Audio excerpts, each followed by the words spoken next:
All right, Internet. So, I've had people ask me a few times now why my brother and I are flying over 1,500 miles across the United States from Des Moines, Iowa to Los Angeles, California for the sole purpose of listening to a concert that is playing music from one 22-year-old video game. And that's it. That's the whole concert. So I wanted to make this video to try to explain why. So I think it makes the most sense to go back to Christmas in December of 1997. Christmas morning, I was just waking up, and Santa had just delivered a huge batch of presents for all of us. My favorite. Yeah! Here's a controller and Final Fantasy 7. Oh, yeah! What? Oh, Final Fantasy 7. What's on top of the Zoom PlayStation? in on this. Oh, yeah. This is My a favorite game. 9.5-inch or 9-inch TV VCR combo. And real quick, by the way, none of the people who were excited about the PlayStation were me. I'm over here, and in my mind, I got a much cooler present. Danny, Crossfire, cool. Oh, sweet, Joe. I love this.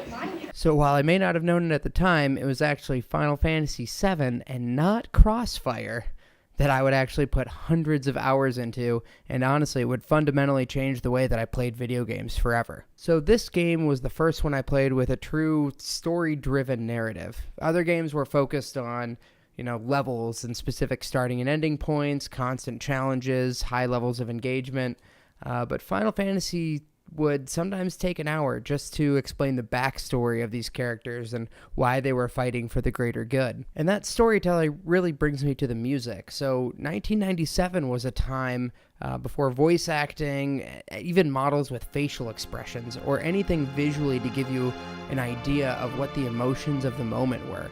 And that's where the music came in.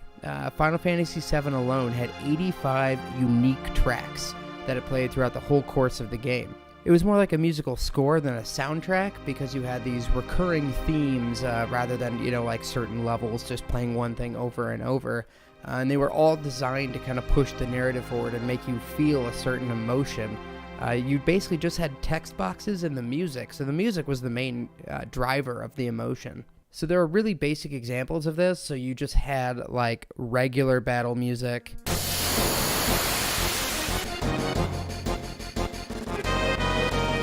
You had boss battle music.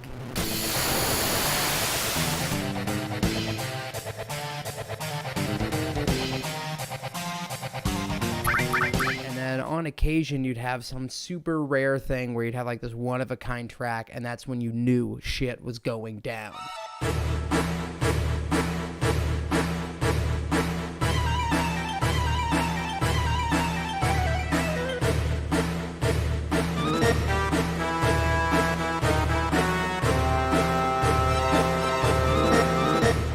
However, in all the game's biggest moments, the music really did take the lead, so I want to take you back to what is now a super infamous moment of the game, but I want you to try and imagine what the moment was like for a 7 or 8-year-old me. I was a young kid playing in the basement of my parents' house, and I was playing kind of the first game that taught me why these heroes were fighting.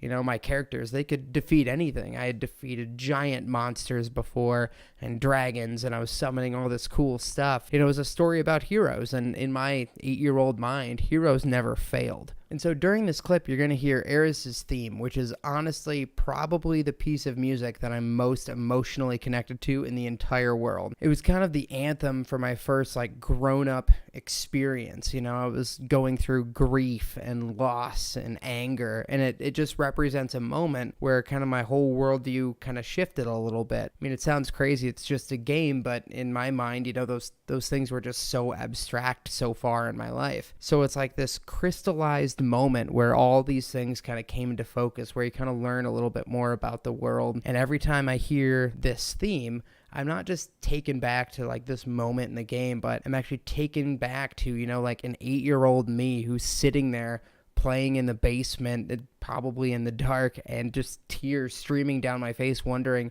why something like this would happen.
And so hopefully you can kind of see the connection between why this music means so much to me.